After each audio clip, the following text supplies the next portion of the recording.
السلام عليكم ورحمة الله. شكرا على إتاحة الفرصة. ما كنت أقدر أسوي أنميوت، فشكرا نوف على أنك سويت المشكلة. اسمي ماهر الحارثي. أنا طبيب مقيم في جامعة إمري في أتلانتا في Dermatology. آخر سنة الحمد لله. راح أتكلم بشكل مختصر عن يعني الطريق إلى الريزيدنسي في أمريكا، وأشياء ممكن نسويها تساعدنا، وبرضو بعض النصائح بصفة عامة.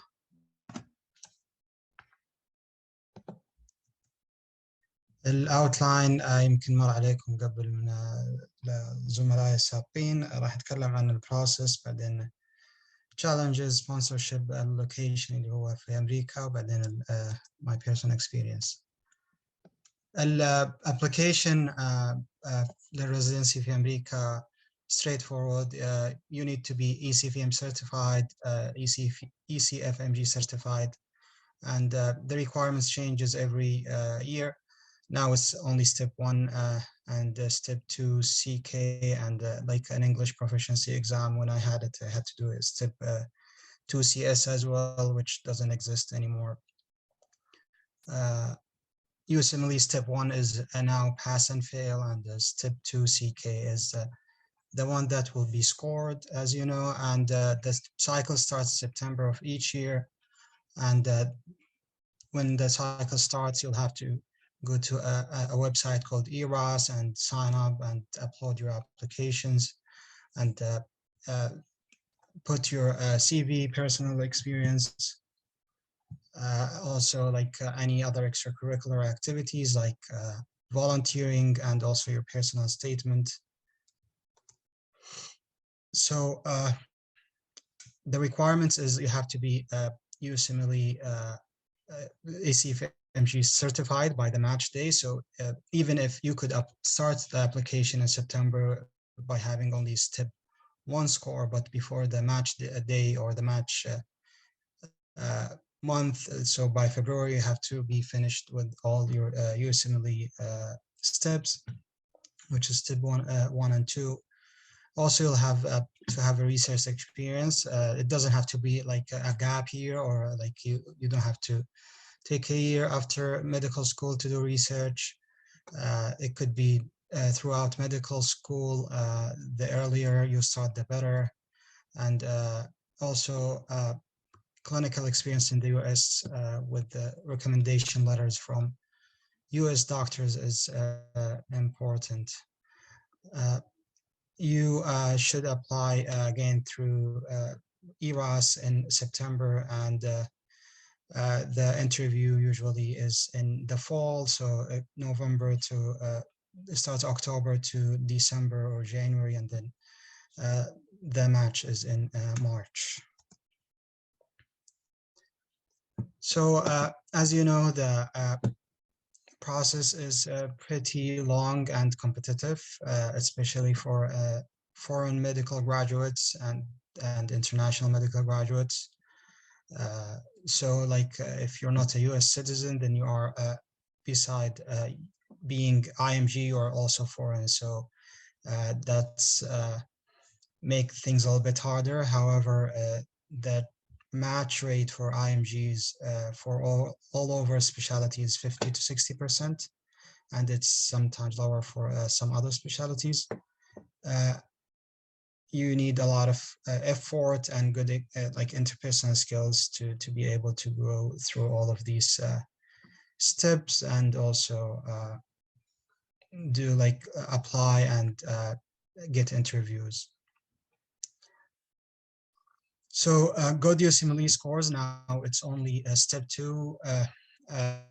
Even like if someone took the USMLE step 1 before, they changed it to pass and fail, then most likely next match cycle they won't look at step 1 because it will be biased. Some people will have step 1, some people won't have step 1. So like at least in my program, they're thinking about, blinding the step 1 score and then look at step 2 CK scores. But it differs from a program to a program. and then research experience, volunteer experience, and uh, clinical experience in the US is makes your chances higher. So this is like a survey. You could find it in the Match website. They sent like a survey to all program directors in the US, and they asked them like in education and academic performance, what made you decide to invite someone for an interview? And like the top five was USMLE Step 1 score, MSPE is like the dean letter, the other word, so a medical school performance evaluation letter, they call it now. And then Step 2 CK score, and grades in your like courses at school or clerkships, and also if someone failed any attempt in use at USMLE, then it made the program director less likely to send you an invite.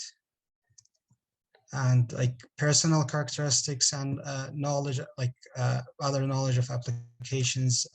So to invite for interview is like letter of recommendation in the specialty you're applying for.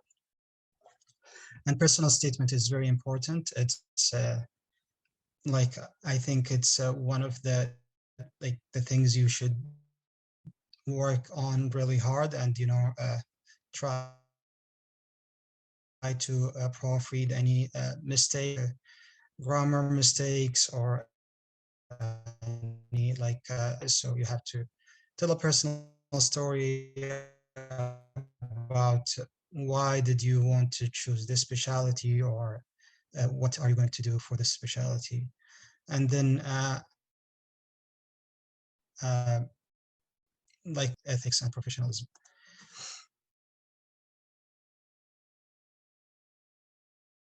So this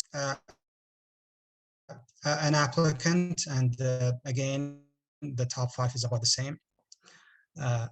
But like also addition to that is like how your like interpersonal skills, how did you interact with faculty and the interview day if they invited you, and then how did the current residents feel about you being a good fit for the program, for the department or not.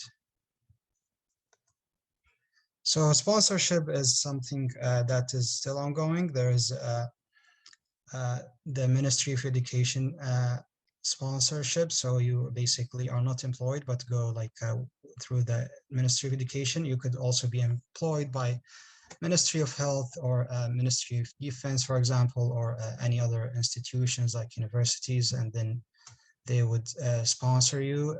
But it's not as much as it was before regarding the options, but it's still there.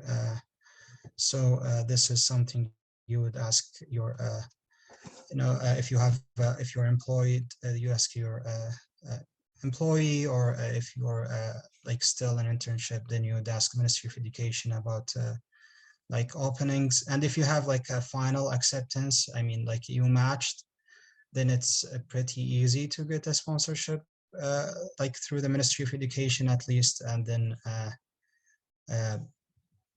if you want to apply to like through your employee, this is another option. But most sponsorships now requires like USMLE steps or an acceptance letter. So the like location, why the US? So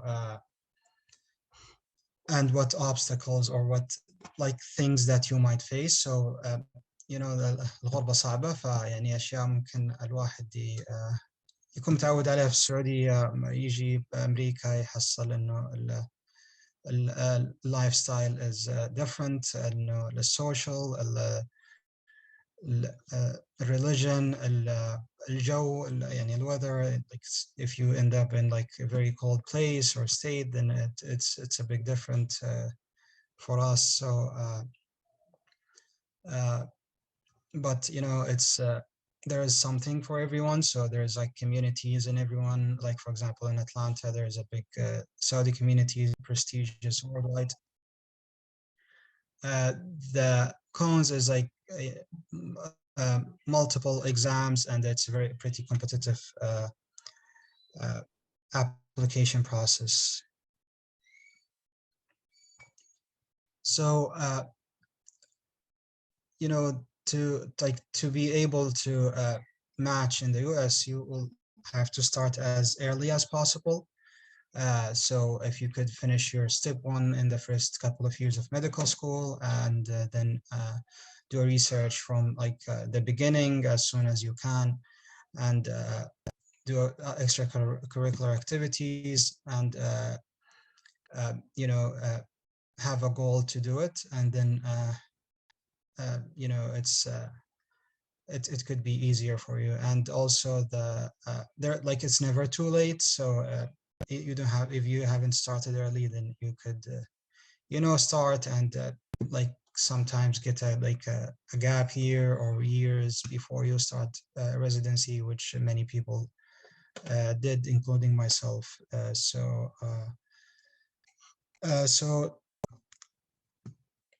the like after finishing residency in the US, you like there is a lot of opportunities in continuing training, doing fellowships, like depending on your specialty, and you could go back and lead in your city, or whatever you want, or you could uh, choose to practice in the US, like with some minor like limitations, like visa things if you're not a US citizen, and get experience, and then choose to go back or not. So how was the experience in general? I feel like doing residency in the US is very rewarding, and it's a good experience to grow both like career-wise, and also on a personal level. And residency programs are usually very competitive, with little control on which program you might get eventually regarding the location. So I didn't like know that I will end up in Atlanta before. And also you like, it depends on like if you want to be in an academic institution, or you want to be in a community hospital settings, and like what geographic location you prefer in the US, like if you have family here, or you have friends, or you want to be somewhere close. But this is like it's pretty hard even for you, like US graduates, to choose and pick where they want. But if you're really you have good application, then you might be able to pick. So dermatology is as you know, one of the most competitive programs in Saudi or here. So alhamdulillah, يعني, التوفيق والفضل لله ولنا خيرا. It's a 4-year residency program. It's with the like first year being internship. So you do a specialty other than dermatology, like internal medicine, surgery, pediatrics, transitional year, which is similar to internship year in Saudi. So you do like 3 months of each specialty or something like this. I did general surgery internship, then started dermatology. People, like most people, do internal medicine, and some people do transitional year. And if someone is like interested really in pediatric dermatology fellowship, then they would do pediatric internship, and then do it 3 years of dermatology. The total will be 4 years. What like one thing like I wish I knew before, like choosing, like if you could find a good mentor, like an experienced professor, or like a dermatologist, like for example in my case dermatology, then uh, as early as possible, then they would help you like start like research early, and get an experience early, and a letter of recommendations. And the mentor doesn't have to be if you're planning to apply in the US, then you would try to find a mentor in the US, or any, like if you are like planning to apply in Saudi, then you would find a mentor there. And like what helped me with my preparation, I call it the 3 Ps. So persistence and perseverance. So like even if it's very hard, then you also persist, and patience. Like for tips, as you all know, doing as much practice questions as you can, and start early with some with the courses at medical school would help you along the way.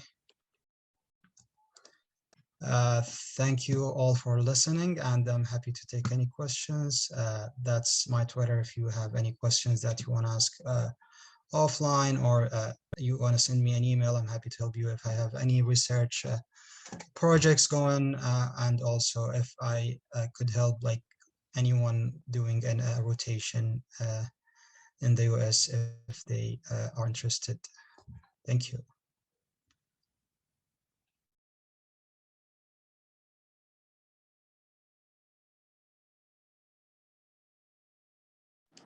آه في سؤال، هل فيه affiliation للدرماتولوجي؟ يوم أنا قدمت yeah, but now it depends. You have to ask the cultural mission about their updated list. So الملحقية في Washington عندهم updated list every year. It changes. Some like years they don't have any affiliations. Some years they have 3, 4. So it's like nothing guaranteed basically. So you would have to ask, and then you would find out. في عزيز سأل how do you find a mentor? So you start with like medical school in your city, and if you're like you want to find a mentor in a different location, then you would email, you would reach out to as many people as you can. You would and then someone will be for sure like helpful to you, and then you continue with them. Like when you apply, like when you email someone, you don't say, I'm gonna like be your mentee for 1 month or 2 months or whatever. You would say like I would be like your mentee for all like 6 years in medical school. So if you want to help me like do research projects, or like help me like reaching my goal of doing residency in any specialty, then that's how you would find.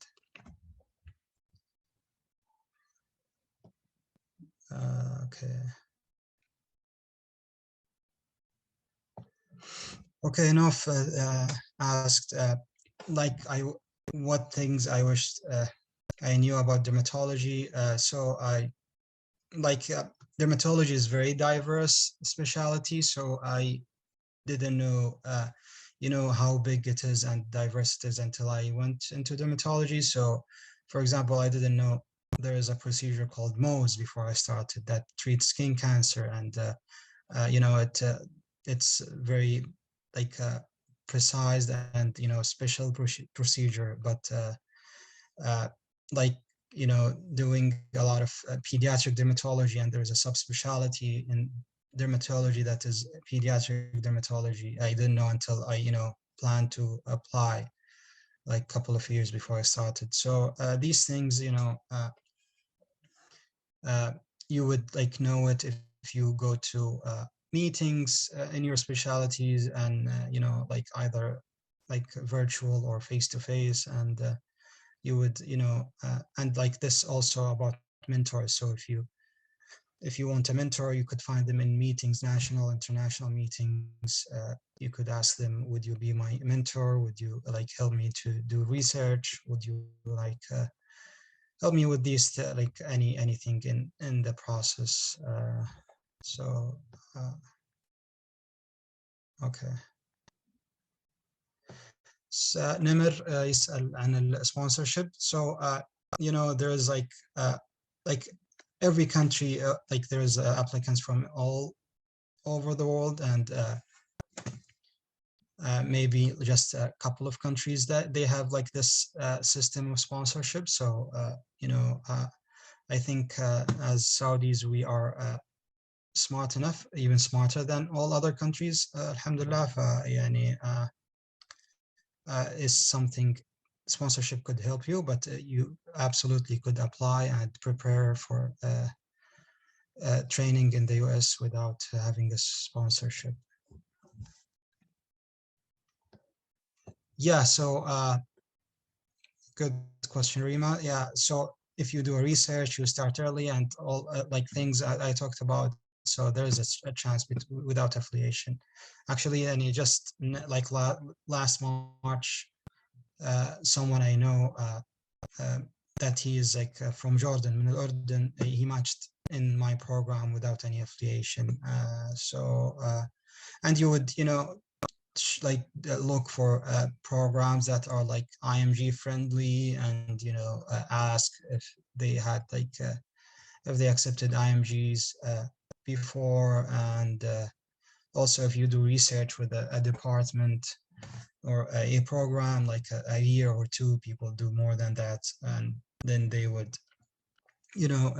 consider like accepting you even without affiliations. But the connections is very important. We call it wasta, but they call it connections, and it's something that is very big here. And if you know a mentor, if you know someone that would help you, and you know that you're good, then they would accept you. Yeah.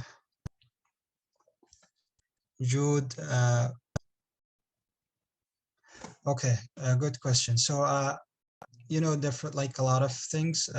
One of them is I trained like for medical school in Poland, so I didn't know much about like how to apply in Saudi. I wasn't prepared to do that, but a lot of people in my university were like applying in the US, and I was more familiar like on US system, and also I finished my steps earlier, like during my internship, after in my 6th year of medical school. And also I have a family here, and also the experience you would get from doing residency in the US.